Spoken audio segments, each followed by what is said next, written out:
Hello students, this is period 4, second party system. Take 2. While it looked for a time as if the National Republican Party may replace the Federalists as a party of commerce, it would not last. Many of its affiliations with members of the corrupt bargain, an alleged political deal that led to the election of John Quincy Adams as president in 1824, most notably Henry Clay. The Democratic Republican Party split between the National and Old Republicans. A new branch began to reassert opposition to commercialized activity. This new party, the Democratic Party, will be led by the war hero Andrew Jackson. Jackson fiercely opposed the banking system, most notably the Second National Bank, which had been rechartered in 1817 for 20 years. The Democratic Party. Democrats, particularly in the South, rallied around Jackson's determination and opposition to the growing industrial and financial markets of the United States.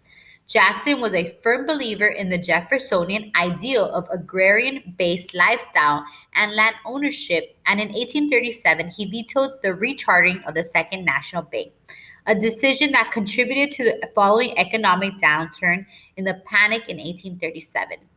He was also a fierce opponent of anyone he saw as an obstacle in the way of American expansion.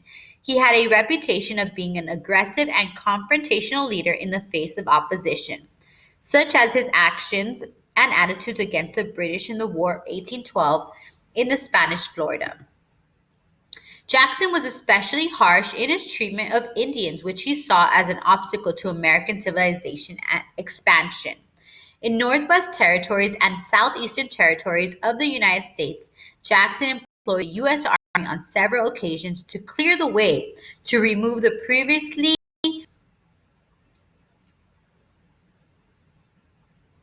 resistant Creek and Cherokee tribes of the Southeast.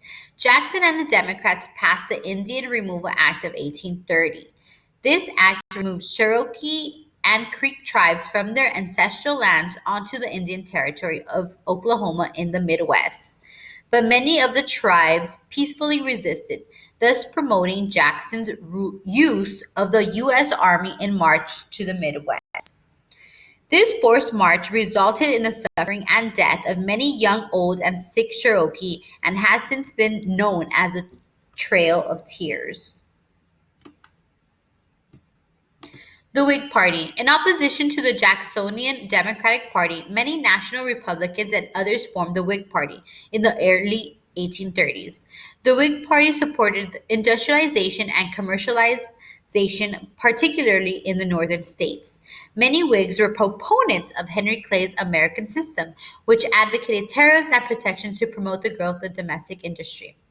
This industry would be an interdependent link between the industrialized North and the agricultural South, as the United States would be a self-sufficient textile exporting country. As such, along with the growing market revolution, textile mills, factories, canals, and railroads would spring up in the northern states in the 1820s throughout the rest of the 19th century. Additionally, they opposed the democratic attitude towards foreigners, and particularly the treatment of Indians. Partially influenced by the Second Great Awakening, many Whigs were concerned with morality and Protestant values. While not yet on a large scale, the party saw the early makings of a desire for social forms embodied later by the progressive movement. Whigs advocated such things as Sunday school to provide learning opportunities for working class and agricultural children.